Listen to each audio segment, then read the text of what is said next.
because we always take a look at, the roster and where it's at. Antoine Green was let go. Clearly, I thought when we started to look at the 90-man roster, there was 91 at one point. I felt like, okay, and looking at the list, Antoine Green, the former seventh round pick, was probably the candidate that was going to be let go to get the roster to 90. That's where it sits at the moment. And I look at this roster and I say, okay, there's still room potentially to fill some holes at certain spots. Maybe even, as Brad Holmes said, as he likes to point out to, that, hey, the roster acquisition phase doesn't typically end right at the draft. You can still look at free agents. You looked at DeMarcus Walker, who had an opportunity to visit, so the Lions are aware of him, the former Bears defensive end. I do think that's the position that maybe they gather a veteran, maybe that gets cut at training camp or ends up being a surprise cut down the road. So I do think there's opportunities that the Lions will add. I'm not so certain they target a free agent at this point, based on their work in the draft. There's still a couple of them out there. I thought Asante Samuel Jr. still being out there is intriguing, but I do think the Lions have a couple guys that kind of fill a similar role. Who did you look at? Which names intrigue you as potential free agents that the Lions could sign? And as always, we have to open that subject with, maybe Zadarius Smith would be great. I think would invigorate the fan base. But who else is out there the Lions could add? Yeah, so I mean, we can start with Zadarius Smith. Like, I think that's going to kind of be the saga where if he doesn't have a team lined up, whether it's the start of OTAs or the end of OTAs going into training camp, and he's still out there, I think I wouldn't be shocked. I'd put it that way. This isn't insider info, whatever. I just wouldn't be shocked if the Lions make that move, just because he's a player they're familiar with.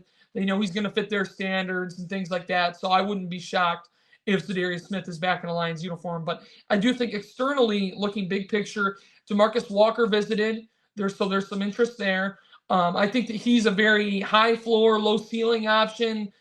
He's been very durable over the last few years. I think he's played all 17 games the last 3 seasons. Asante Samuel Jr. was a guy you mentioned. He was a guy I listed in my article over the weekend.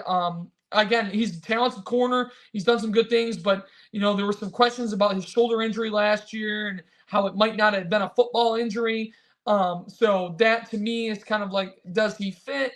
And he still doesn't have a landing spot. But again, he's another guy that is a good player. And if he doesn't have a team after OTAs, it's like, why not at least look into strengthening your cornerback room, give him a 1-year deal, and let him push some of these younger guys for spots. And then another one I thought was very interesting was Brandon Scherf, who is a tried and true right guard, guy that's been to the Pro Bowl, All Pro at one point in his career. If you want a veteran like a Kevin Zeitler type who can come in there and instantly elevate your offensive line, that's your guy. And if you want to make life easier on your rookies, that's your guy. So I wouldn't. He's another one that would make a lot of sense for Detroit in terms of just strengthening that offensive line in the immediate future. He's a veteran. He can help you out on a 1-year deal. Let guys like Tate Ratledge, Miles Frazier get accustomed. I think that would lend more credence to your theory about Frazier being the center, because then that would allow him to, okay, you're not our starter or our backup. Why don't you go help us and be our backup center? So, yeah, those are just some of the options I thought about. Maybe do they add another receiver to the mix? I mean, Caden Davis was a guy last year, came up on a rookie mini camp deal and ended up playing his way onto the roster for training camp and actually had a pretty solid camp. And was one of the closer guys to making the final roster.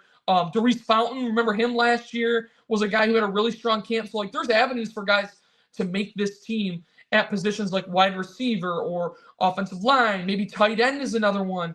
Were they looking to bring in a veteran? I know they did that with Firkser.